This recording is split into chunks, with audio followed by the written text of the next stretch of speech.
G'day, Steeler Nation. Welcome back to Steelers Nation Australia. And also, welcome back to the Steel Curtain Network. I'm not even sure what episode I'm on. It might be like 17, 18, 19.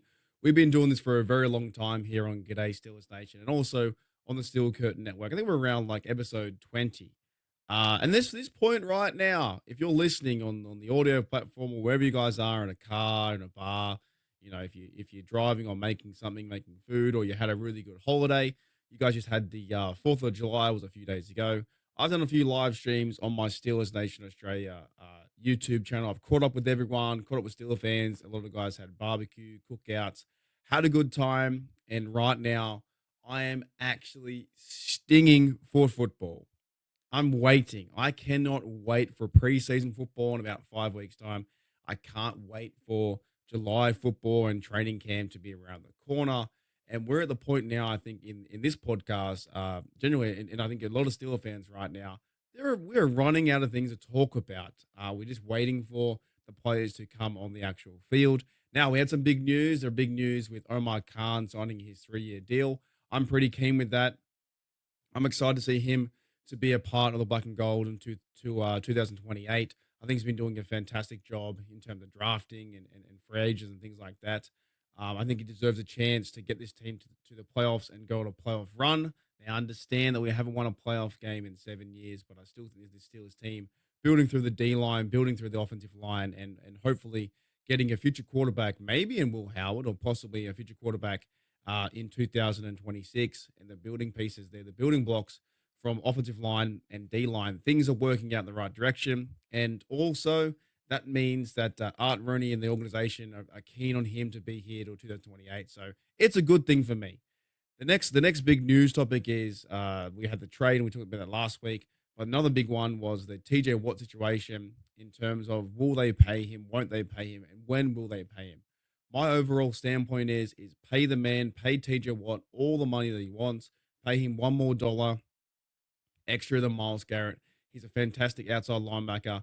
He's one of the best Steelers to ever play the game. TJ Watt is a future Hall of Famer, and right now he's your best footballer on the team. There's a reason why the team is 1-11 without TJ Watt. There's a reason why that he does he deserves to be paid a lot of money. So hopefully everyone out there in Steeler Nation and on Steel Curtain Networks having a good time. We're enjoying our summer. Yeah, I'm freezing. I'm actually freezing here wearing my Steelers beanie, my tracky pants, tracky dacks, and I'm freezing. In Australia right now, it is cold. It is like your 55, 60, but that's really cold for us, and I've been over to the States a few times, but this is freezing weather. You guys are in the middle of your summer, so you guys are on the lake or you're cooking barbecues, having a good time, and getting ready for training camp. In today's show, Steeler Nation, we are going to go over 10 improvements uh, that a list that I have looked up on Google. Yes, I'm using Google AI, but we're going to go to, it also keeps the show a bit fresh too. I could have made my own 10 improvements, but I legit typed into Google, what are the 10 improvements the Steelers team has made since last year in 2024? And it gave me a list of answers that I'm going to go through. Before I do that though, before I do the 10 improvements on part one and part two, I wanted to show everyone on YouTube on Steelers Nation Australia, and also if you're listening on the audio platform, Steel Curtain Network, check this out. This stuff fires me up. As I'm showing right now on my YouTube channel, it's a post by at NFL at National Football League, and it says here with a picture of DK Metcalf, right, wearing the Steelers uni. It says DK in the black and yellow at DK14 at Steelers. Now, as many of you, as you guys know, it's black and gold. And as many of Steelers fans know, black and gold goes all the way back to the city of Pittsburgh and its city flag, and even the origin goes back to the family's crest history. It goes all the way back. Black and gold is based on the coins that was on your city flag. That goes back to the family's crest, right? It goes all the way back. The NFL just doesn't get it. I think sometimes the NFL doesn't understand what the Steelers are actually about, what the Steelers are doing, and they try and paint it in a bad picture. It is not black and yellow like Wiz Khalifa. It is black and gold. Um, Now, if you say black and yellow, that's fine. That's okay. But it really is traditionally black and gold, like all Pittsburgh sports, including the Pirates, including the Pittsburgh Penguins. So I wanted to point that out there. The NFL has no idea who's who in the zoo and what's happening. When they say DK in the black and yellow, no, there are many fans out there that know it is black and gold, 100%. Alrighty, so let's start the show. So I typed into Google and I typed this in. And so I'm just getting used to my platform here. It's something's changed on my StreamYard. But I typed into Google. I said 10 ways the Pittsburgh Steelers improved from 2024. And Google AI quickly showed me this within a half second. And here's the first one. It says here the Pittsburgh Steelers made significant moves into the 2025 offseason right now, aiming to address weaknesses and build a roster capable of a deep playoff run. We are hoping that happens. The very first one they showed me, and they've told me right now, is the quarterback overhaul with Aaron Rodgers.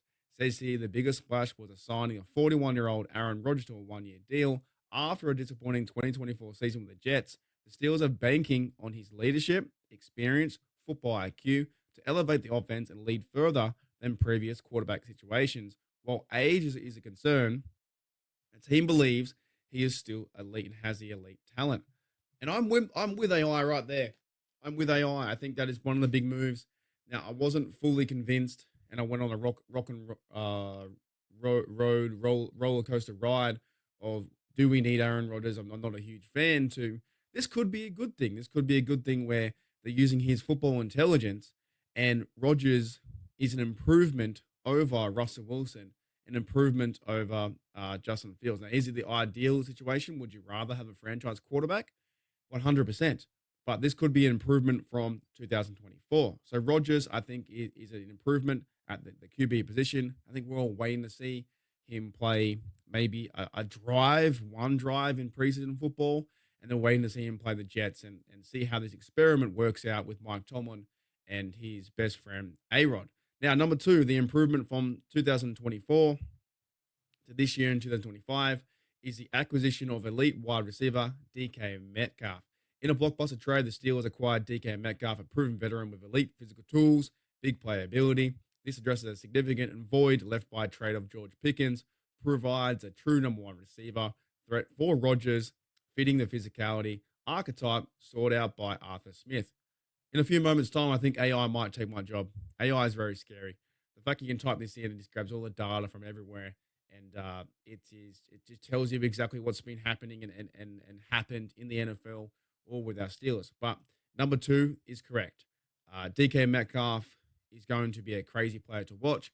He is the true number one receiver. He's an elite physical receiver on the outside. So his pairing with Aaron Rodgers is going to be fun, and definitely it's an improvement over George Pickens, right? George Pickens on the way out was kicking and screaming and didn't turn up to, kids events, and was trying to throw shade at Pittsburgh and doing everything he could. But at the same time, they've got rid of a problem and a subtraction, and it's a better addition having now DK Metcalf over George Pickens. Number three says here strengthening the secondary with Jalen Ramsey and Darius Slay. The Steelers have made key additions in their cornerback room, 100% they have, trading for Jalen Ramsey and signing Darius Slay. Ramsey brings an alpha corner, and he's very physical, and he's very chippy as well. And Ramsey, from his time with the Rams and winning a Super Bowl there, and also, and by the way, they won the Super Bowl over the Bengals, and the Bengals suck. He played with the Jags too. So an alpha corner presence that aligns the team's desire to be physical, which I agree, while Slay, those older, still provides strong coverage to play opposite Joey Porter. They also signed one Thornhill for safety depth.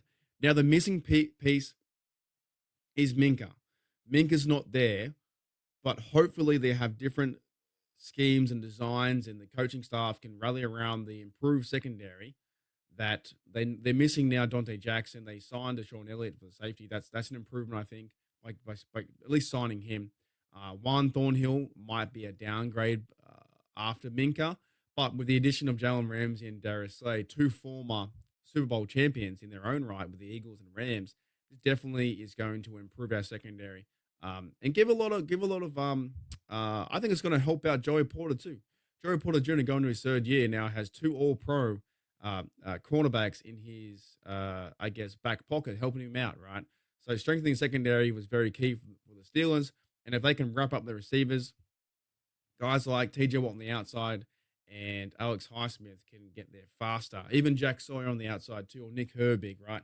Or the punishing defense up front with the D line and Derek Harmon and Cameron Hayward and those blokes there. Keanu Benton can get there faster by having better coverage and not allowing those 30, 40-yard plays or the big plays over the top in the secondary getting confused. So number 3 was Jalen Ramsey and Darius Slay. Number 4 is revamped running back room with Najee Harris departing. And I like Najee, but I'm actually in agreement too. I think it's a better situation without Najee. Departing in free agency, Jalen Warren is expected to take on a lead role. The team has also signed Kenneth Gainwell, or Kenny G, and drafted Caleb Johnson, providing more depth, flexibility in the backfield to complement Arthur Smith's run-heavy scheme. And a lot of these moves are backing what Arthur Smith is trying to do. When you think about it, we'll talk about the tight end trade very soon. But Najee Harris departed. They weren't going to pick up his contract. They're going to keep him or Warren. They decided to keep Warren. And I saw on Instagram the other day that Jalen Warren was carrying a freaking set of soccer goal post. For some reason, he tied that to a rope or a chain around his hips and around his waistline, and he was running as hard as he could with the soccer nets on the field. No idea why he was doing it, but Jalen Warren is going to go into the RB1 role. I'm excited for that. Kenneth Gainwell, Kenny G will be RB3, and the rookie Caleb Johnson. I was watching highlights of him. I was watching a game. It was Iowa versus, and I actually might watch the second half. I didn't watch about two halves in, but I was watching the Iowa versus the Wildcats. I can't remember the Northeast Wildcats. I can't remember what it's called. The purple team. I can't remember what they're called. The Wildcats. It will come to me soon. But I was watching that in the college, and he looks fun. He looks good. He looks like true running back that's going to take on the world, and he's going to run with excellence, and he's super quick, man. Some of these highlights I was watching of Caleb Johnson is incredible. I might even do more today. I might even watch more about him. He's going to be a fun running back. I think it's an improvement over Najee. Sometimes couldn't get that burst. He was a very strong running back, but couldn't get the burst to run through these players and go for 45, 50 yards. Where I think if Caleb Johnson gets a hole and he gets a good blocking up front from Frazier and those big fellas up front, even Darnell leading the way, it's going to be fun to watch Caleb Johnson absolutely rip and tear defenses. Number 5, it says here from AI, and what was better? What is it? The 10 ways that Pittsburgh Steelers have improved from 2024. Number 5 is adding physicality on the D-line. The Steelers have prioritized reinforcing their D-line after struggling against the run in 2024. AI had to bring that up. The 299 yards from versus Ravens. They drafted Derek Harmon in the first round and Y.A. Black in the fifth. Both big physical defensive tackles expected to contribute immediately and ease the transition from veteran Cameron Hayward. So far, this AI article, out of the blue, and it's a bit scary, is absolutely on point. They've addressed 5 things that Steelers have done in the offseason to have better improvements since last year. And the 5th one being now is the D-line. They've got now 2 blokes there, Derek Harmon, and his story being first-round pick, and I think he's going to be a contributor straight away, and Y.A. Black in the 5th round with 2 big blokes up front. They can rotate and learn from Cameron Hayward and Keanu Benton. And some other guys there going to turn around a bit like the Eagles do, where they got 6 plays. They run in 3, run out 3. So I'm looking forward to the D-line becoming more physical up front. And Omar Khan did his business by going and drafting 2 big blokes up front in the 1st round, Harmon, and in the 5th round, Y.A. Black. So that's going to be exciting too. But AI has done its job again, because the first 5 guys, we'll go to a break very shortly, is the overhaul quarterback Aaron Rodgers is an improvement. Number 2 was the elite wide receiver DK Metcalf, which I agree with. I can't wait to see DK Metcalf now. And sometimes too, during the offseason, I was so, I guess, what's the word? I was so consumed about the Aaron Rodgers story. I forgot about DK Metcalf. He's going to be awesome. Right, that was number two. Number three was the secondary securing with Jalen Ramsey and Darius Slay. Can't wait for that to be an improvement. And alongside with Juan Thornhill, who came from the Chiefs and played with the Browns for a little bit, which are going to be exciting too. And Joey Porter to have some of his vets around him. And revamped running back room with Najee gone. Warren takes over. Kenny G is the third bloke. Caleb Johnson is a rookie coming in to get a few touches here and there. And five was the D line improvement as the transition from Cameron Hayward into his later years. Could this be Cameron Hayward's last year with the Steelers, or does he have one or two more in him? What will happen next? But they're drafting young guys up front on the D line to get ready for the next 3 or 4 years, which is going to be an exciting time for our Pittsburgh Steelers. All righty, guys, let's go to a break. Let's go to a break here on Steel Curtain Network and also on Steelers Nation Australia. A little bit of a break. We'll come back and I'll do the other five improvements that I asked AI. All I did, if you guys want to have a little bit of fun with AI, it's a bit scary sometimes, but the information is really good. All I asked was 10 ways the Pittsburgh Steelers improved from 2024. We'll go to a quick break right after this, and we'll be back with the other five improvements on the 2025 Steelers NFL season. Alrighty, Steel Nation, and we're back. Welcome back to Steelers Nation Australia, and welcome back to G'day Steelers Nation on Steel Curtain Network. So, summarization just quickly. It was quarterback has been improved. It was receiver DK Metcalf has been improved. The secondary has been improved with Ramsey and Slay. Our running back room has been improved, number 4. Number 5 was D-line, also improved from 2024. And by the way, that's a hard game to watch. I can't go back and watch that Ravens game. Allowing 299 yards is just absolutely terrible. Number 6 on the improvement list, it was boosting edge rusher depth. It says here, while already strong with TJ Watt and Alex Highsmith, and there are two guns on the outside, the Steelers have added more depth at edge rusher by drafting Jack Sawyer in the 4th round. Sawyer is described as an active playmaker with a high motor, providing relief for the starters and contributing to the defensive front. Now, the Pittsburgh Steelers got to figure out, they will figure out, there will be no trade. It makes no sense to me to trade TJ Watt when you're building this team for a 2025 run and getting ready for a 26 rebuild or building the franchise. You're not going to trade away your best player when you've brought in DK Metcalf and you've brought in Aaron Rodgers. It doesn't make any sense to get rid of TJ Watt. So number 6 here says boosting our edge rusher depth, which we already have TJ Watt, Highsmith, 2 unbelievable players on the outside. TJ Watt is absolute freak. Alex Highsmith in his own right is a really good pass rusher too. And then to add to that, Jack Sawyer in the 4th can learn both from these blokes. And even as a third outside linebacker rusher in his time being for the Steelers too, Nick Herbig has been a beast too. So 4 good edge rushers now providing better depth than it was last year in 2024. Number 7, it says here, focus on the physicality across the roster. Love it. Beyond the specific positions, the Steelers aimed and improved their overall physicality and depth throughout the draft and the free agent period. This was a direct response to wearing down at the end of the 2024 season, ensuring they can win physical battles crucial in the NFL. I agree with that too, right? By the way, the Steelers have to play physical. They need to play with good health. They need to play for a long time, and they need to play good football and good defense, not just for the first 7, 8 weeks, 9 weeks. They need to play this throughout the whole season and get ready for a playoff run.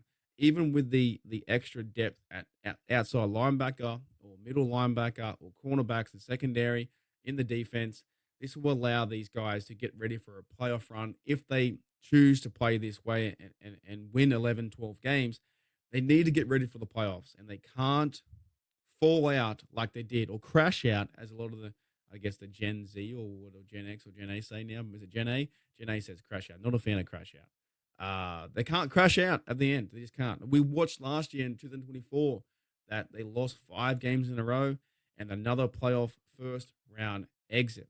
So number 7 is focusing on physicality across the roster. That includes Derek Harmon. That includes getting guys back. And you signed TJ. That is getting guys in there like Slay and who's the other bloke? Ramsey in our secondary who can hit. It's also signing Deshaun Elliott too, signing for another contract, and he's going to start hitting hard.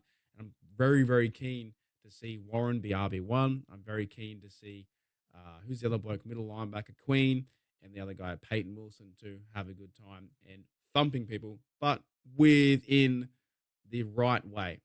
You thump them hard enough, legally, the right way.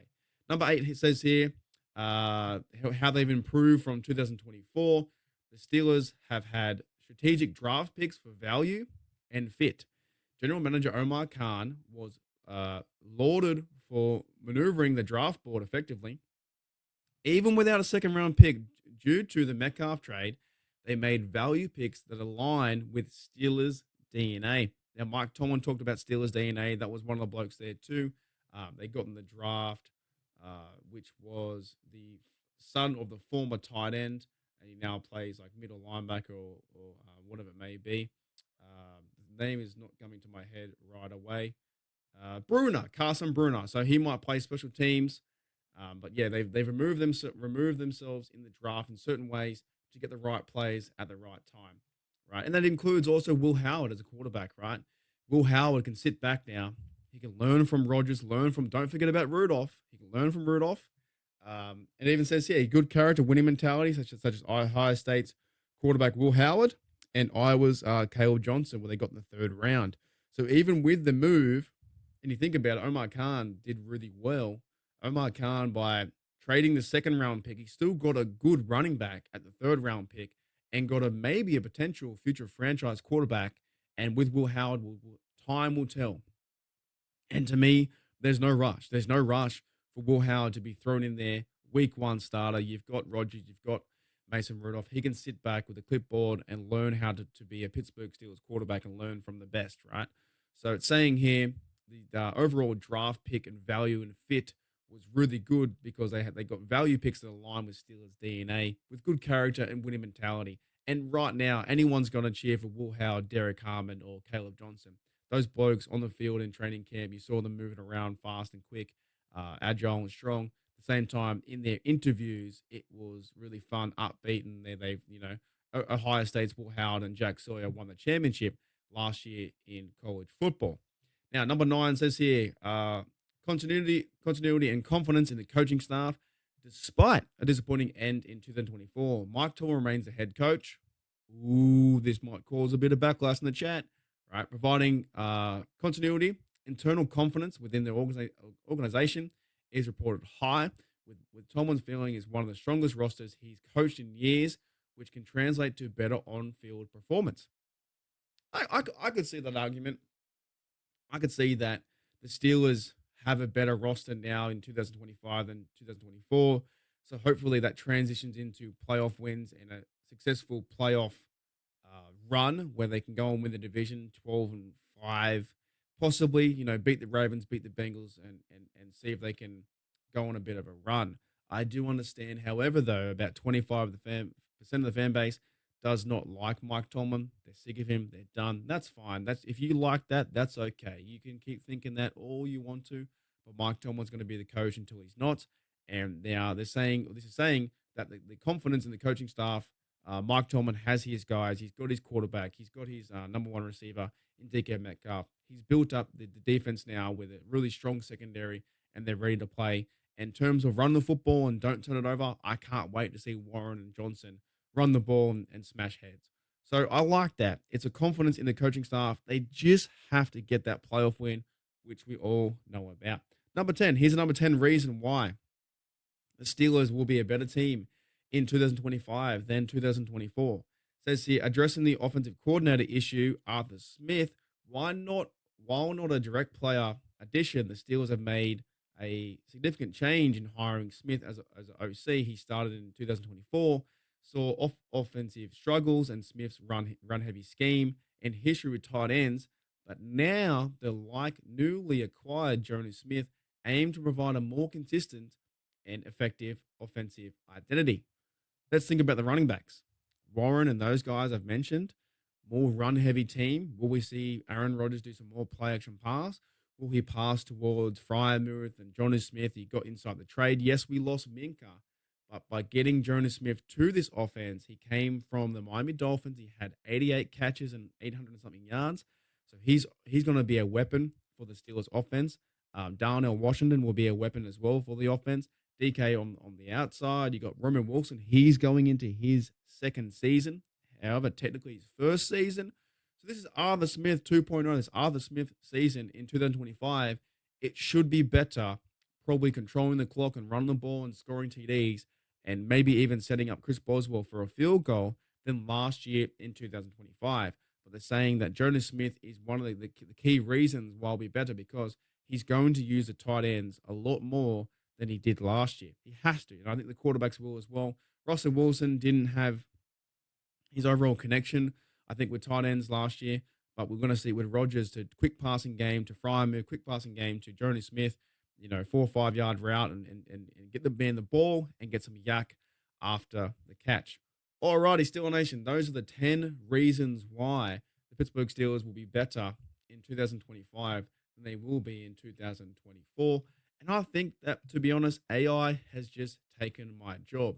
But it was a good little practice exercise because it not only gave me a few things to talk about, but it kind of, I only read this at the time that I was reading point by point. So we'll do a bit of a summary, which was quarterback is, number one was quarterback Aaron Rodgers. That's an improvement. Number two was DK Metcalf, the receiver. 100% cannot wait for DK Metcalf to jump on the field and score TDs and be the elite wide receiver that he is. Number three was the secondary with Jalen Ramsey and Darius Slade, two former Super Bowl champions. Yes, they might be older in 30 and 31, but they can still provide that vet leadership, and it should be a better secondary than it was last year. Number four was a revamped running back room with Najee gone, Warren, Kenneth Gainwell, Kenny G, Caleb Johnson, more depth, more flexibility in the backfield for Arthur Smith's run-heavy team. Number five was adding physicality on the defensive line, including Derek Harmon and Y.A. Black to help out the transitional veteran Cameron Hayward. Number six was boosting the edge rusher depth with TJ Watt and Highsmith and Nick Herbert. Can't wait to see those fellas again. We are a devastating defense, and we have to set the quarterback. We need to lead the league in sacks. We have to see it happen. And now with Jack Sawyer being the fourth person on the depth chart, there's more depth to the edge rusher position. Number seven was focusing on physicality across the roster. I can't wait to see that too. Be more physical in our wins against the AFC North, and be more physical in a team heading down the stretch. Don't get too complacent and don't lose that sting in our defense or that overall power running attack in our offense. When if we fall flat, there's no playoffs. Number eight was the overall draft pick and value and fit for Omar Khan. He traded a number two and then didn't make a trade up for number two in 2024, but he still got Steelers DNA value picks in Will Howard and Caleb Johnson. At the same time, he got DK Metcalf in the trade. Number nine was a confidence in the coaching staff. Yes, it was disappointing in 2024. Mike Tomlin. Same time, though, the organization feels high and keen, and they're saying now that this is Tomlin's strongest team in a long time. It all depends to me, I think, on the quarterback. If quarterback Aaron Rodgers goes off and we play as good as last year, we're going to have a fun time watching our team with a chance to hoist the Lombardi or at least, go on a playoff run. Number 10 was the offensive coordinator issue, which was now Arthur Smith. His addition last year in 2024, there were struggles, but now he's got a new guy in Jody Smith and a number one receiver in DK Metcalf to go up and down the field, and a quarterback that's a future Hall of Famer with A-Rod. Not a huge fan of A-Rod, but I'm slowly, day by day, getting better. And now A-Rod can lead this team, hopefully to some TDs and some wins. So that was pretty cool, Steeler Nation. Thank you very much for checking out Steeler Nation Australia and also checking out the Steel Curtain Network. That was 10 improvements from 2024 and a bit of a summary overall, like in our off-season. It's been a long time, and you don't want to rush everything. At the same time, though, I am ready. I am ready for football. I am keen for Pittsburgh Steelers black and gold football. I can't wait to see Caleb Johnson, Can't wait to see Warren. Can't wait to see these guys on the O line. Troy Fartanu. Can't wait to see our secondary pick off Justin Fields in that revenge game. I can't wait to see preseason football with Steelers versus the Jacksonville Jaguars. Alrighty, Steelers Nation. Thank you very much for checking out G'day Steelers Nation on Steel Curtain Network and also on Steelers Nation Australia. I'll see you guys later.